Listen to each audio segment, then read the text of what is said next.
21 of my closest colleagues signed a letter against me.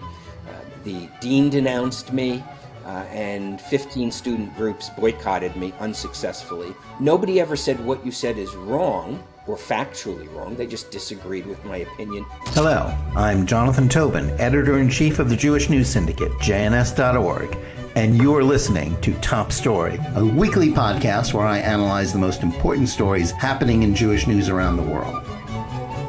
Each week, I will break down politics, foreign policy, and culture to provide insights into what is going on behind the headlines. Hello, and welcome to Top Story. Is it possible to talk back to the woke establishment in academia and the media? The battles over intersectionality and critical race theory generally involve disputes that place individuals in the crosshairs of institutions and their ruling establishments that are intolerant of dissent under even the best of circumstances. These arguments have also become inextricably tied up with partisan battles in which most Americans have chosen sides and then refused to listen to contrary arguments.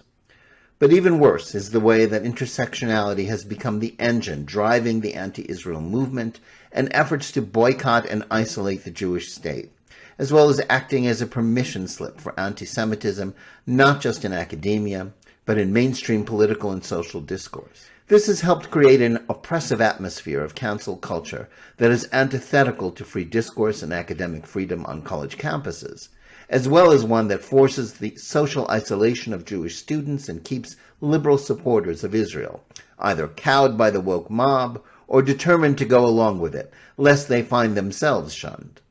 In the closed world of academia, these ideas have become unquestioned truth. In the political sphere, they are working to not just enforce ideological conformity, but to create a reality in which traditional liberal beliefs about meritocracy and individual rights, equality, rather than equity, are marginalized, if not altogether banished from the public square. But in this program, we're going to not merely analyze how dangerous this can be for the country's political health, as well as for Jews, but attempt to take a deep dive into these toxic ideas, understand where they came from, how they morphed into a catechism for a powerful movement, and why they have been treated as a respected and near unchallengeable way of looking at the world. To do that, we've invited a person who is not only one of the leading experts on how intersectionality and critical race theory work, but also the one leading one of the most effective efforts to get out the truth. William A. Jacobson is a clinical professor of law and director of securities law clinic at Cornell Law School, where he has taught since 2007. In 2008, he founded the Legal Insurrection website. In 2019, he launched the Legal Insurrection Foundation, a nonprofit research and investigative group focused on promoting free speech and open dialogue, capitalism and free enterprise, and understanding the intersectional left. This year, he launched criticalrace.org, a website that catalogs critical race training in higher education and at elite private schools through an interactive map. William Jacobson, welcome to Top Story. Thank you for having me. Thrilled to be here. Great. Thanks, Bill. I want to start off by asking you about the fact that the way intersectionality has become a key factor in understanding both the push against Israel on campuses as well as progressive politics in general. Can you outline for us exactly where that idea came from and what it means and how it morphed into an idea from a percolating on the left and the far left on campuses into a major force defining our politics? Well, I think that I'm pretty familiar with it. It was actually something developed by my law school classmate, Kimberly Crenshaw. It was originally developed in the employment discrimination area to put forth the concept that black women, for example, receive two forms of discrimination. One is sex discrimination and one is race discrimination. And you can't just pick one of those, they intersect with each other. And so you had to have an intersectional approach that would address different forces coming to bear on people. That's how it started. And now it's something very different. It morphed over time into a very racial identity politics sort of thing, almost a cataloging of victimhood and a ranking of victimhood. And a concept that there are forces in the world that are the source of these intersectional problems. And over time, that became the United States, capitalism, colonialism, and in the last 15, 20 years, it's morphed into the primary means of attacking Israel. The argument being that Israel represents the international intersectional problems, that there are religious problems, there are racial problems, there are capitalism problems, there are all these different things. And Israel is somehow become the embodiment of that, and that people need to unite against Israel and against the United States through forming intersectional alliances. So what you will often hear is that the problems that Black Americans have in the cities of this country with regard to policing somehow are related to problems that Palestinians allegedly have with policing in Israel, because there are all the same forces coming to bear. So you find these intersectional alliances being formed between people, mostly based on racial identity, people of color against Israel. And if you look at any campus coalition against Israel, that's how they form themselves. People of color versus Israel, Israel being the white oppressor, Israel being the equivalent of these intersectional problems that people have. So intersectionality actually is the primary tool used against Israel nowadays. Yeah, I mean, it lumps things together which have nothing in common, because it's rooted in this idea that sort of there, in all the world, all the good guys are the same and all the bad guys are the same, oppressors and oppressed. And somehow that means that the Palestinian war to destroy Israel is the same thing as the struggle for civil rights in the United States.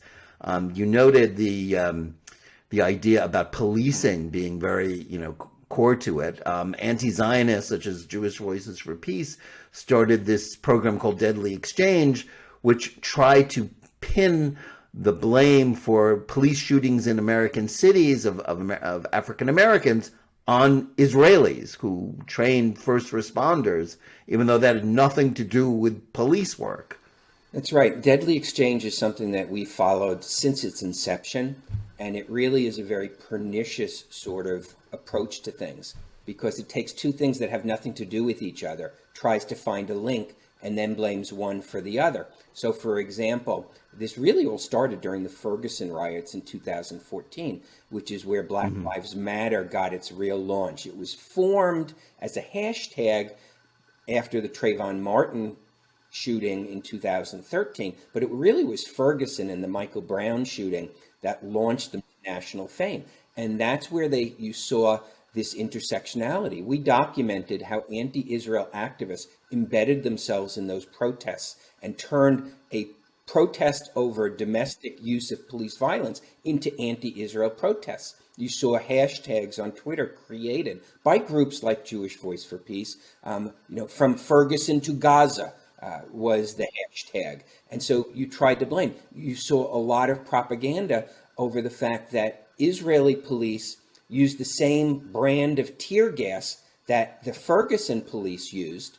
Of course, it was tear gas manufactured in the United States. What does one have to do with the other? The fact that Israel buys it from the same company in the U.S. that the Ferguson police bought it doesn't mean Israel is related to the use of tear gas in Ferguson. But that sort of logic never, broke through. It was this superficial claim. Israel is doing something, Ferguson police are doing something, and therefore Israel's to blame. The other thing they used, and again, I'm so familiar with this because we covered it in real time, is they claim that the Ferguson police chief trained in Israel, and therefore whatever tactics the police chief used were somehow blamed on Israel. First of all, the Ferguson police didn't train in Israel. Second of all, the police chief in question wasn't even the chief of the Ferguson police. It was the chief of the St. Louis County police, who had nothing to do with the policing in Ferguson. So you have these things that have nothing to do with each other, which were relentlessly exploited in propaganda to try to somehow blame Israel for what happened in Ferguson. Of course, we know what happened in Ferguson was a complete fabrication regarding the shooting of Michael Brown. That Yeah, the hands up, don't shoot story was just was a myth. Yeah, but that became the defining narrative. But that's where you saw the anti-Israeli activists, and we named them and we documented them. One of them, who's now deceased, was recently praised on the floor of the House by Cori Bush. She paid homage to him. He was in those crowds trying to turn the crowds against Israel in 2014. That's intersectionality and how it's used against Israel. Two things that have nothing to do with each other, but have some superficial connection, are then exploited. Yeah, and it revolves around the phrase, people of color. Of course, there are two problems with that. Number one, the majority of Israeli Jews are, by that same definition, people of color because they trace their origins to the Middle East or North Africa, and would, in an American context, be considered people of color.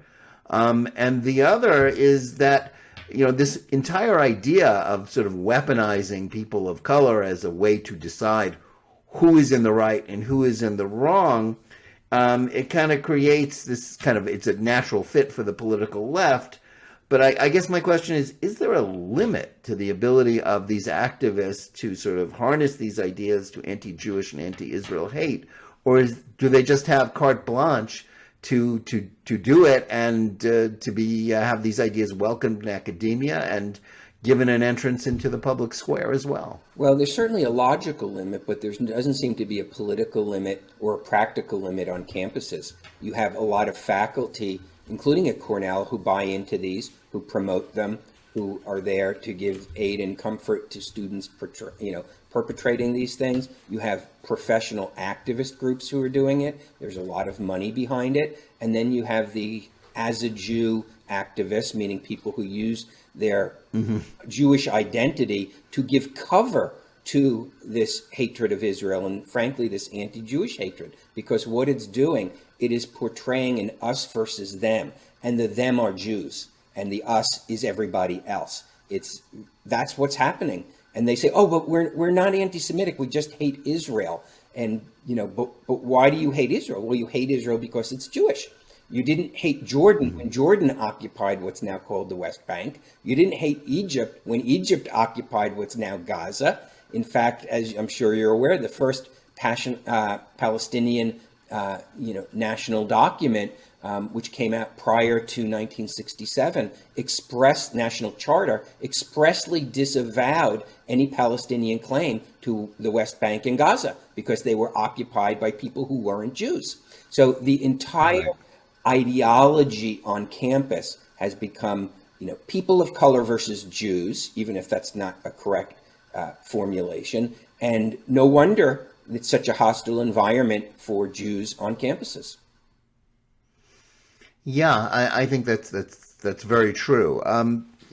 Your website, Legal Insurrection, has really become essential reading for those seeking to push back against these ideas. It's become sort of an institution in its own right. I guess my question is, how have you managed to maintain it as well as an academic career in the heart of an elite institution where there is such hostility to these ideas? And can you tell us about efforts to cancel you at Cornell? Yeah, well, the efforts to cancel me at Cornell really started about 2 to 3 weeks after I formed my website in 2008. But at that time, it was almost exclusively from off the campus, or really was exclusively from off the campus. It was essentially mainstream Obama Democrats who did not like the fact that an Ivy League law school had a conservative on the faculty and a conservative who was outspoken politically. And that kept up for many, many years, some fairly intense harassment, threats, things like that. But it was always off the campus, and it was from mainstream Democrats, frankly. That changed in 2020 when, after the George Floyd killing, I saw everybody marching around saying, hands up, don't shoot. And I'd written about this multiple times in the past, that actually didn't happen, okay? It's a fabrication from the Michael Brown case. So I wrote about that. and I'd written literally the exact same post 2 to 3 times prior over the years with no real reaction.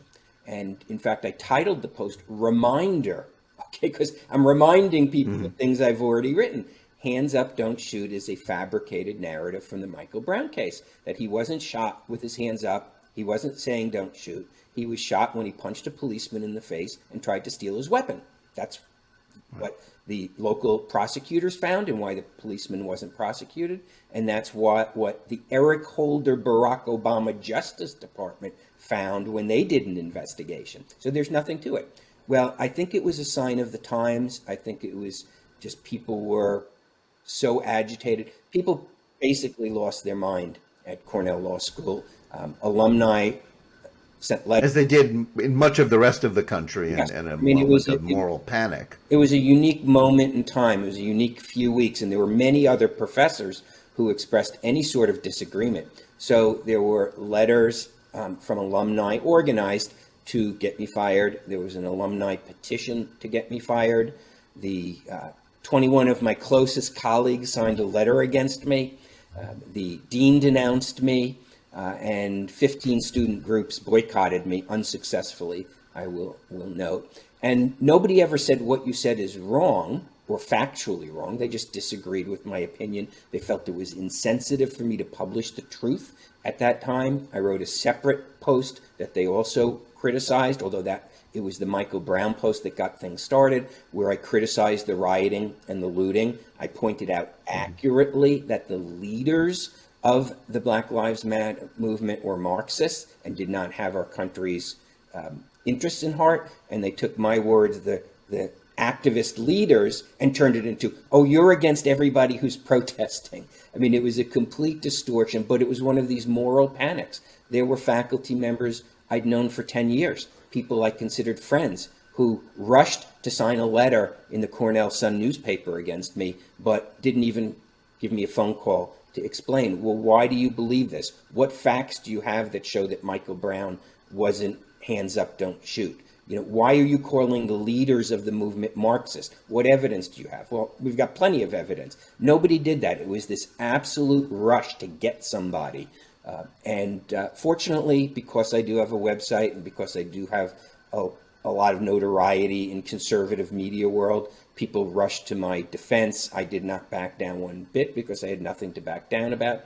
But there are other professors who came under that at the time for similar circumstances who didn't really have that wherewithal and that ability to get attention. And that was me. And it was, something that, whether it's blown over or not, is a little too early to tell. I think, some people have long memories. We'll see what happens. But it lasted intensively for a month or two. And then, the student boycott really failed. We had a huge sign up just for the fall of 2020, just after they called to boycott me. There was a lot of student dissent about it, but it was all quiet. I received many emails from students saying, do not think that these activists represent everybody. You have a lot of support in the building. And the phrase that a couple of people used was, you have quiet support, that there are people who support you, but they're all afraid to speak out. And that, I think, was true. Received a lot of support from around the country. So that's the sort of thing you face if you speak out nowadays. And we'll see if that recurs in the future. Yeah, I think clearly you're the exception that proves the rule. Somebody in academia who came, got in the crosshairs of the woke left and stood up to it and was able to survive it. So many other stories involving this usually end with, sort of struggle sessions and hostage tape apologies. In basically every sphere of American life, with people who found themselves under a similar criticism. I guess that the question that arises from that is, as a person who is on campus, what does the lack of room for dissent against these sort of leftist orthodoxies mean for higher education, especially at elite schools where, which are sort of the ticket to the people who are going to be running the country? How does that impact us? It's a very strange environment, and it's true at Cornell and it's true elsewhere, where you have a dominant political culture, which is almost completely dominant. You have people refusing or afraid to speak out, but it doesn't mean everybody agrees with them. It just means they have captured the public dialogue around issues, because nobody wants to be called racist, homophobic, etc. Even if you're not. I mean, you end up having to defend yourself against, frivolous and scurrilous accusations, and that's what you spend your time doing. So students learn the lesson, and I can't blame them. Just keep your mouth shut. And that's what I understand the students at the law school who didn't want to go public. They're 23, 24, 25 years old. They're going to be out in the job market soon. If there's stuff written about them on the internet, calling them all sorts of nasty names, employers are going to see that, and they just won't get jobs. And they'll never be told that's why. They just won't get a call back. And so I understand this power of social media. Social media has been one of the most pernicious and destructive forces in terms of public dialogue, because it enables people who have totalitarian tendencies to find other people who have totalitarian tendencies and join together with relatively low cost, if no cost, and attack people. And so I understand why students stay silent. Foundation for Individual Rights in Education has done surveys of campuses, and they just released one recently, and they did one a year ago. And what it finds, and it's pretty true across campuses, someplace around 2/3 of students, maybe edging up towards 70%, on campuses at the schools they surveyed, originally I think it was 50 schools, now it's up to 100, feel they cannot express themselves politically on campus. They cannot express their views. And so they stay quiet. They're intimidated. And it's, oddly enough, as true with students who self-identify as liberal as it is with students who self-identify as conservative. It's the far left, it's the progressives who are causing this problem. There was a letter in the Cornell Sun newspaper a few months ago by self-identified liberal students. That's how they identify themselves, decrying the hostile campus culture, the campus culture that does not allow for open debate. So this is really not a conservative versus liberal problem. It's a progressive movement that is enforcing its orthodoxy on campuses by attacking people. And there are stories I've heard about what's going on at Cornell against conservative students that are not public because they confided in me, which are absolutely horrifying and would turn your stomach, as to how these far left progressive students, how aggressive they are in trying to deplatform people, get students kicked out of clubs, anything where they see some sort of political transgression. So the lesson is that 5 to 10% of the campus controls close to 100% of the public dialogue. Yeah, that's a frightening. That's a frightening formula, and it's interesting. We often speak of the toxic influence of social media because it empowered far-right extremists who would otherwise be isolated, on farms in Idaho or Montana. But in truth, just open up Twitter and every day, see see a name that's trending, and almost always it's progressives attacking some public figure for saying something that they didn't like. And when you get sort of on a smaller scale in a campus, I mean, that just becomes completely oppressive, doesn't it? It does, and the students, definitely feel it. And the administration, unfortunately, and this is again true at many universities, not just Cornell, but I've experienced it at Cornell, when a dean of a law school denounces a professor but says we can't take disciplinary action against him because he has job protection and academic freedom, that's a very pernicious statement. That's a statement to everybody who doesn't have that protection, that if you get out of line, you're going to get disciplined. The president of the university, and absolutely astounding, in some ways worse than what they did to me, there was a chemistry professor at Cornell who, right after George Floyd's killing, There was a protest in Buffalo, New York, where an older protester, a known activist, was pushed by police. He stumbled backwards. He wasn't pushed hard, but enough to get him backpedaling. He kind of tripped over his own feet and hit his head on the ground. And this professor tweeted that basically he shouldn't have been there, and he got what he asked for. There was the 5,000 or 10,000 signature change.org petition. It was an absolute fury. The entire senior leadership of Cornell University denounced him in a presidential statement. The president, the provost, 2 or 3 senior vice presidents, even the police chief of Cornell denounced this chemistry professor.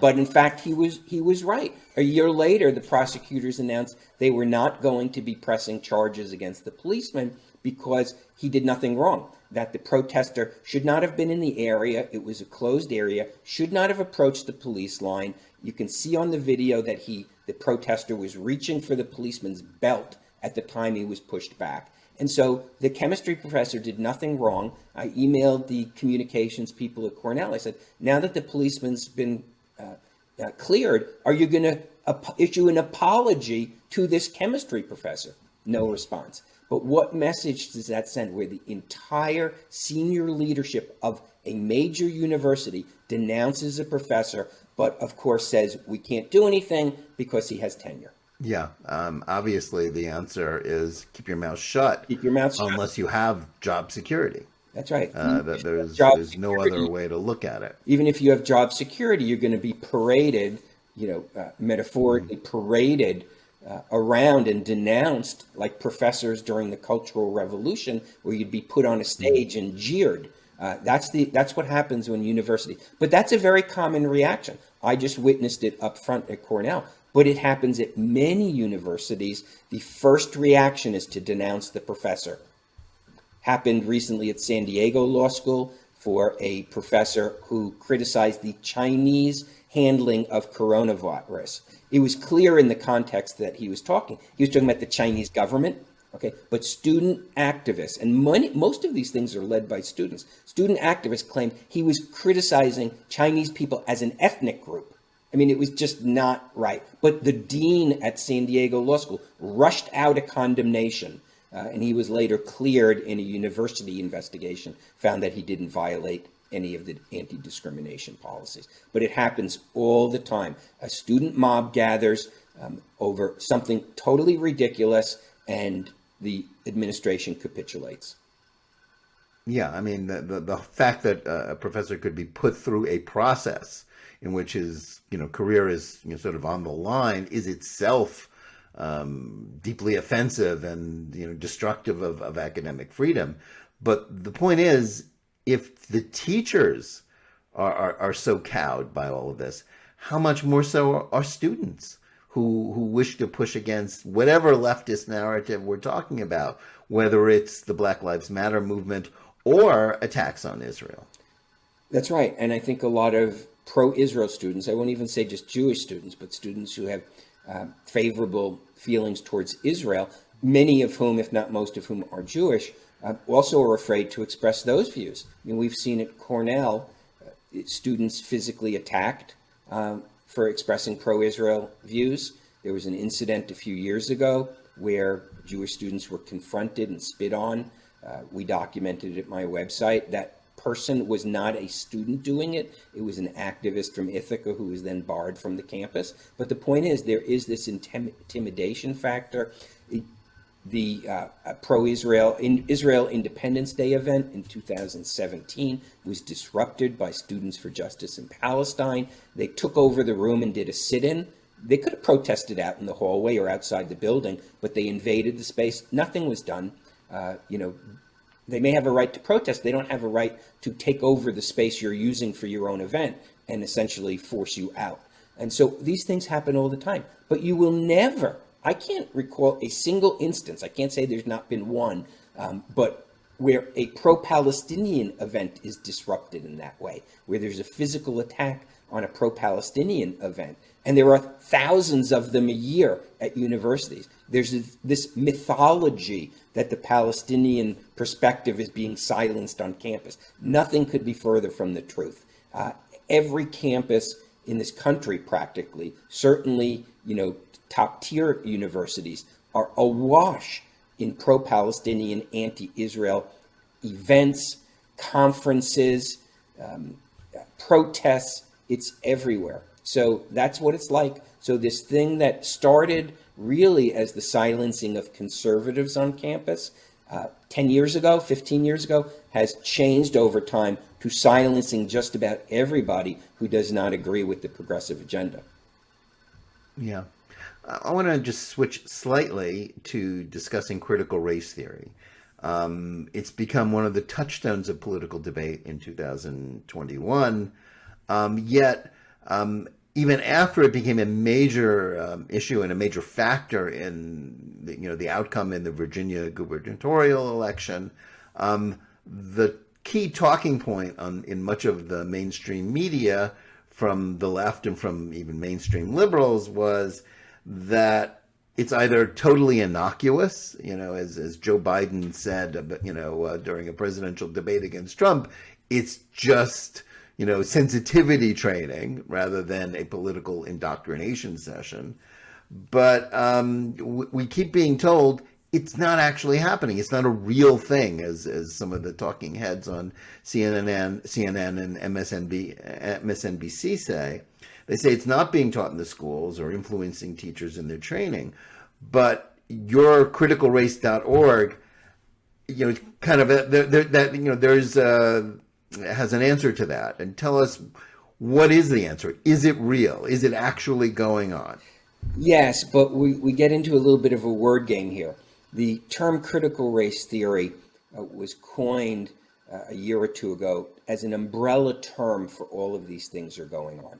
But because that term was chosen, it has allowed people to say, oh, well, what's happening is not quote unquote critical race theory. That is a legal doctrine, a legal approach taught only in law schools. And there's a tiny kernel of truth in that. It's just tiny, which is you will never see in fifth grade a book called Critical Race Theory. That is not how it works. What it is, and I prefer the term, it's the complete racialization of education.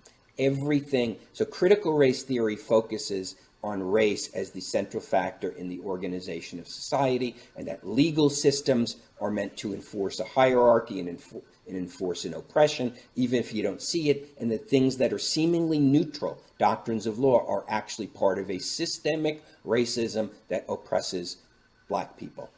That's how it started. But it's that singular focus on race which has trickled down, and that's what you see. So you see almost everywhere in education now, race being the dominant feature of everything. Math has to be looked through a racial prism. Physics has to be looked through it. Certainly the humanities and the social sciences. Everything. It's almost not an overstatement. I should say almost everything revolves around race and how you approach it. And that is what critical race theory is. And that's what you see everywhere. You see young children being taught about, white privilege. You see all these different privilege wheels. You see privilege walks. You see all different sorts of things. But it's always a focus on race as the driving factor. And so, yes, critical race theory, as the term is used as an umbrella term for the racialization of education, is everywhere. Critical race theory as a legal approach to the law is not taught in third grade. So I think it's probably the proper term to have used, because you need a term to describe something. But having picked that term, it's like Bill Clinton arguing, what is the meaning of is? So now we get into these extended discussions about whether, segregating children by race for different training things, segregating teachers. Is that critical race theory, or is that not critical race theory? Who cares? It's the racialization of education. It's the principles drawn from critical race theory. And there are many statements by people involved in this where they have acknowledged it. There's a lot that's been leaked, videos, things like that, saying that I think even the founder of one of the founders of critical race theory, who also invented intersectionality, is on tape talking about how the principles of critical race theory have now moved down into K through 12. And that's really what's happening. It's this focus on race. It's so destructive. I mean, it's so destructive to teach young children that their fate in life is dictated by the color of their skin. And that if they have light skin, they're going to be an oppressor and privileged. And if they have dark skin, they're going to be a victim and can't escape from that. Because we know it's not true. That's not to say there's not racism in the country like there is in the whole world, okay? But it is not the dominant feature of our society. We can teach students to show their proof in math. That is not a feature of white supremacy. You know, we can teach students that meritocracy is a good thing, that they should actually try to do well on exams. And the fact that there might be different outcomes for different groups is not a reflection of racism. There may be other reasons for that. And maybe we should be putting more resources to helping the groups that aren't doing as well. But that's a very different scheme than saying our society is systemically racist and you, the young child, young black child in kindergarten or first grade, have no real future in this world. There's a teacher that we brought public on my website taught in Providence Middle School, Ramona Bessinger. And she saw this happen in real time, and she went public on our website about it. And then it kind of took off from there, and she got a lot of national publicity. How the racialized oppressed narrative in the new curriculum in her middle school was turning the students against her. She's white, and the students in her school are essentially 100% non-white. Okay, it's an inner city Providence school. And they started calling her America. You're America. We're not America, because she's white and they're not. And so what it does is it teaches students they have no future in this country. The country is hostile against them. And she's been subject to retaliation for speaking out about this. But that's what it does. It turns students against each other. It turns students against their teachers. It turns teachers against teachers. Teachers have screamed at her that she has white privilege in front of other people. And so it's such a destructive thing to teach people, to teach children particularly, that everything in life revolves around the color of their skin. And that's what's happening. So yes, that is the outgrowth of critical race theory. No, the Providence Middle School did not have a book called Introduction to Critical Race Theory. That's not how it works. Yeah, I think there's so much commentary on this that is utterly disingenuous. I mean, I wrote about an instance of a middle school in New York City, where children were literally subjected to racial division and selection. And it was a very diverse school with a lot of Asians, a lot of blacks, Hispanics, as well as some whites. And their whole, their training program about learning about racial issues in American history, they were literally separated into different racial groups. It's mind-boggling as to how this would do anything but further divide us, further divide them, set them at each other's throats, literally, by doing that. And yet, the chattering classes still try to pretend this isn't about a sort of a revolution in education in which everything becomes racialized. Yeah, and it is. I mean, and everywhere, when we do a lot of research on this, everywhere we go, we bump into the teachers' unions. Okay, so deeply involved in this, they are pushing it. The National Education Association at least had the honesty at their recent annual meeting to formally endorse it. Okay, and so they very quickly went from it's not happening, you're making it up, it's all fake, to we endorse it and it should be everywhere. Okay, the American Federation of Teachers, it's not happening, it's not real, you're lying, you're making it up, it's a vast dark money right-wing conspiracy. To we're creating a legal fund to defend every school teacher who teaches critical race theory. So you need a legal fund if it's not happening. The teachers' unions are very deep into this. A lot of people ask me why, what's in it for them? And I don't really know what's in it for them. I think probably, as with many of these groups, a third of them are just true believers. They believe this. Yeah, it's about ideology. You know, Not they're not profiting from and it. it's also, though, it's a power thing, okay? Yes. Somehow the teachers' unions in this country have gone from negotiating the terms and conditions of employment, how many days do you get for vacation, what's your sick leave, to actually dictating our curriculum. And that's something people are going to have to come to. The teachers' unions in this country, through their members, through their involvement in taking over school boards, de facto taking over school boards because they support certain candidates, they are now the driving force in the curriculum in this country. Yeah, I want to just touch, that there are a lot of aspects of this that we can talk about, but, as the, legal insurrection, your blog, it started when blogs were the way we talk about things. We don't really talk about blogs so much as websites nowadays. And you chose, a provocative name for it about sort of pushing back against establishment. The word insurrection has a lot of baggage in 2021. How is that impact? Because in essence, after the Capitol 6 riot on the Capitol riot on January 6th, basically anybody who sort of dissented against the Biden administration whether they were protesting against critical race theory in the schools or anything else, got called insurrectionists. How have you weathered, the additional baggage of that title in this year? Yeah, well, we started using it in 2008, okay? And the term is actually an oxymoron. You cannot have a legal insurrection. The way I came up with the term was completely haphazard.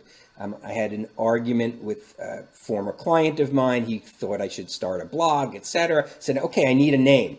How am I feeling? This would be September 2008. Very frustrated with the media bias in favor of Obama against, John McCain. And the word insurrection came to mind. And so and I looked it up, and an insurrection by definition is illegal. I said, I recently started a job at a law school. Maybe that's not the best thing. Why don't I call it legal insurrection? So it just came up haphazardly.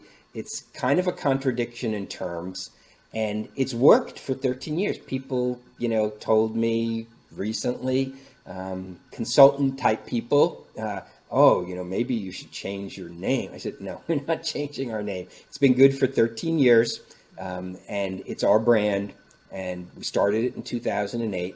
But yeah, I think that people do get a little intimidated by that word, but that's because of things having nothing to do with us. So we're not changing it, and it is what it is, and that's how people know us. Yeah. In some cases, it could be a badge of honor to be an insurrectionist against sort of unaccountable establishments rather than literally a rebel against the government. But, we're in a very literal time, and people sort of don't have lost their sense of humor clearly about some things. Yeah. I want to talk about another. Go ahead. I'm sorry. Our motto is rising up against authority in accordance with and as permitted by law. So that's right on our website, and it's been there for 13 years. Yeah, it's a very polite insurrection. That's in that right. sense.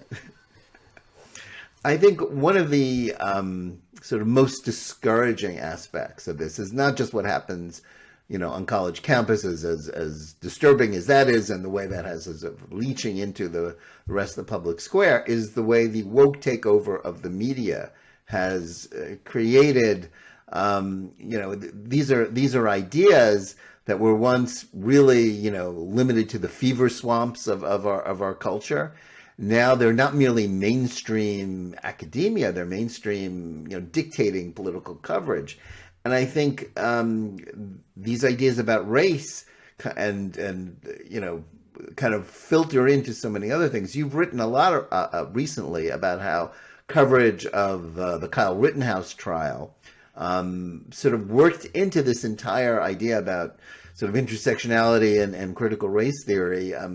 Explain a little bit about how that worked and how that sort of distorted the coverage of what otherwise should have been a fairly straightforward, criminal trial. Yeah, one of the things I almost feel, and I've written this many times, we're now in like a post-truth world. The truth of these cases does not matter. And it's a very well-oiled machine, starting with the Trayvon Martin case to the Michael Brown case to many others. where you have activists who exploit these cases, put a racial twinge on them when there is none. In the Trayvon Martin case, NBC News actually doctored audio of the 911 call. You had George Zimmerman calling into 911 saying, I see this person walking around.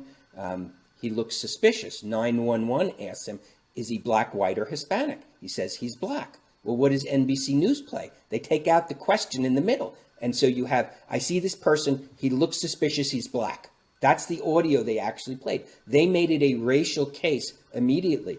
George Zimmerman was multiracial, of mixed race background.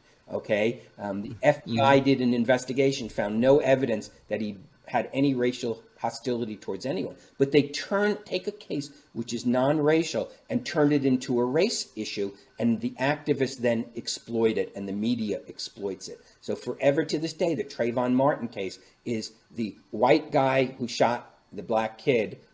And in fact, the news media came up with the term I don't think anybody had ever heard of before, called George Zimmerman, a white Hispanic. Okay. And you saw that in the Kyle Rittenhouse case. You have a white kid who shoots 3 white people, and all of a sudden that is turned into a race issue. And many people are coming out, you've seen a lot of it on Twitter and elsewhere, saying, based on the media coverage, I thought he traveled to Wisconsin and shot 3 black people at a George Floyd protest. And that's not what happened. The media doesn't care about the truth.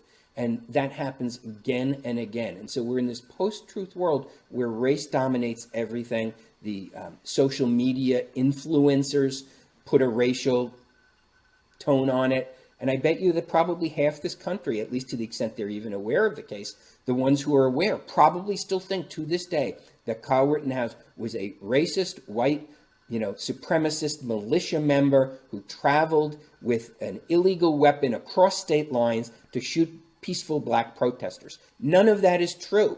He had family and grew up partially in Kenosha, Wisconsin. He didn't bring the weapon across state lines. The weapon was not illegal for him to possess. The judge threw those charges out. It was lawful for him to possess it. The people he shot were not black, and they certainly weren't peaceful. We have video, thank God there's video of how intensely violent they were towards him. He shot one of them when the guy pulled a gun on him and held it 3 feet from Kyle's head. The other one was beating him with a skateboard. And the third one, a multi-time convicted child rapist, who had just gotten out of prison and just been released from hospitalization for some sort of psychosis, attacked him and tried to grab his gun. So you have a case that has literally nothing to do with race, has been turned into a huge racial issue by the media, by the social media activists, influencers, and by the activists. And that's unfortunately where we are as a society. Yeah, I think that's quite true. And, it's it's a story that keeps playing out every time there's one of these controversial trials. You've outlined for us how intersectionality and critical race theory facilitate anti-Semitism. We've talked about that in a college environment. How would you evaluate the efforts of mainstream Jewish groups to fight this, either on campuses or in the political sphere, considering that this is something that is critical to Jewish security in this country? I think the efforts from mainstream Jewish groups have been pathetic, They were falling all over themselves to endorse the Black Lives Matter movement without, I think, having any real understanding of what it was, or if they did understand what it was, they ignored it because anybody who followed that movement knew that anti-Israel activists were deeply embedded in it from the start, And so the Black Lives Matter movement had endorsed BDS 2 or 3 years ago. But you have all these Jewish, purportedly pro-Israel groups who wanted a virtue signal and wanted to jump on the bandwagon. And frankly, I think we're afraid these mobs would come for them and jumped right on the bandwagon without really understanding it. And that created a problem because, as many people say, you can endorse a movement to give equality and fair treatment to all people, including black people, and you can endorse a movement that supports and values black lives without endorsing this particular group and this particular movement, which is highly manipulative. And that's the problem. So they've dug themselves, or they've painted themselves into a corner. They've fully endorsed the movement, but the movement is turning on them. And now what are they going to do? So I think mainstream Jewish groups have painted themselves into a corner. I don't know how they get out of it. I don't know that they even want to get out of it. Yeah, I was about to say, clearly, groups like the Jewish Council for Public Affairs, which is the association of all community relations councils in the country, and of course the Anti-Defamation League, they're still doubling down on this.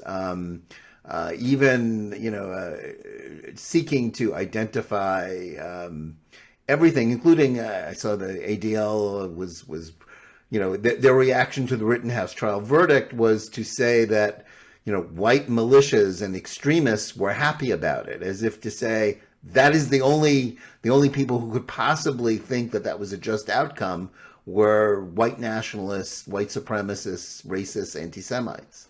A complete distortion of the truth. ADL is a whole other issue. I'm sure we could have and probably have had a whole show just on how they have been corrupted. Yeah, I think both of us were on such a show earlier this year. There's a lot to say about how they've been corrupted and turned from a group that was devoted to fighting anti-Semitism to a group now which is just an adjunct of the Democrat Party and a social justice movement, and is very quick to criticize and paint everything as a white supremacist issue. Yes, there are some white supremacist groups in the country who do pose a threat of violence, but as a political force, they are minuscule. If you're a Jewish student on a campus in the U.S., the chance that you're going to run into a hostility from a member of a white militia is minuscule. You're more likely to run into hostility from Students for Justice for Palestine or any of their related offshoot groups, should you dare to express any sort of affection or support for Israel. So these groups have really been corrupted. The ADL is just terrible now in my mind. The ADL is the leading group seeking internet censorship. Okay. And yes. They said they want it, and they couch it in terms of, well, we don't want hate speech on these different platforms. Well, nobody wants hate speech on those platforms, but who gets to define hate speech? Let me tell you, ADL, on virtually every campus in this country, you know what is considered hate speech? Expressing support for Israel. And there are people who would take what you're doing and use it to ban Zionist groups on campus in a heartbeat. So ADL is going down a very dangerous road where they are not distinguishing between people who pose a threat of violence versus people who they just don't agree with. Because on campuses, Israel is unpopular, and using the ADL standard, if students on campuses use the ADL standard of hate speech, every pro-Israel group would be banned. Including the ADL. Including the ADL. So yeah, but yet they do this because they identify this with a political, a partisan divide in which they're clearly on one side of it. Yeah. But yes, I mean that's the irony. They are placing their own constituents in harm's way in this way. And in fact, in the Deadly Exchange activist movement, which has now expanded to campuses, ADL is one of the targets because these were ADL-sponsored trips for U.S. police chiefs to get anti-terrorism training in Israel, which are now being used to demonize everybody who supports Israel, to paint Israel as a white supremacist society, to paint supporters. So ADL is literally the target of these people on campuses, but ADL doesn't see it that way. It's been good for their fundraising. Jonathan Greenblatt has been very good for their fundraising. They're getting tons of corporate money, but they've really corrupted their mission, and they're doing tremendous damage to the country and to the cause of people who support Israel. Yeah, I think that's very true. I want to just, in our last question before we run out of time, I want to focus on how this has sort of morphed into, from the campus, the media, but it's also about politics.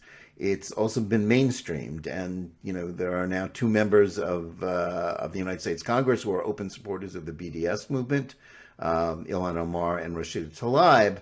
And the treatment of those two, especially Ilhan Omar, has sort of I find that they're kind of being mainstreamed, their views, whenever they are attacked. And there was a recent incident in which a Republican congresswoman was, mouthed off to Ilhan Omar in a, somewhat abusive, certainly unparliamentary way, Lauren Boebert. And yet the sort of Jewish groups and even prominent Jewish members of the press are treating Ilhan Omar like a martyr, as if her anti-Semitism isn't an issue. How is that playing into to the battle against anti-Semitism? And isn't this undermining our ability to call out anti-Semitism where it exists and where it's being inspired by these leftist ideologies that we've spoken about? Well, I mean, that's a problem in the Democratic Party, in the progressive wing of the Democratic Party, in the Democratic Socialists of America, that, this anti-Israelism bleeding over into anti-Semitism, and certain Ilhan Omar is the prime example of that. I mean, she has said things that Democrats couldn't even bring themselves to condemn. They had to do a both sides sort of resolution in the House. Yet which of her crazy statements it was that generated that, but soon after she joined, there was something she said that generated a lot of controversy. Yeah, well, it's all about the Benjamins. All about her claim that the Jews were buying Congress. That's right, and they couldn't even bring themselves to straight out condemn that. Okay, they had to do a kind of both sides sort of thing. Well, there's this and there's that, and very watered down. Right, so it's a real problem in the Democratic Party. And I think it's a problem, because they're all scared to death of the Squad, and they're all scared to death of the Democratic Socialists. It's a question of when are they going to stand up to it. So, yes, Ilhan Omar gets kid glove treatment by the media, by the Democrats. And if you're a Republican and you say something, you're going to, be the center of a firestorm. But if you're a Democrat and you say something, it's brushed under the rug, and she's the prime example of that. Yeah, I think that's quite true. Well, Bill, thank you so much.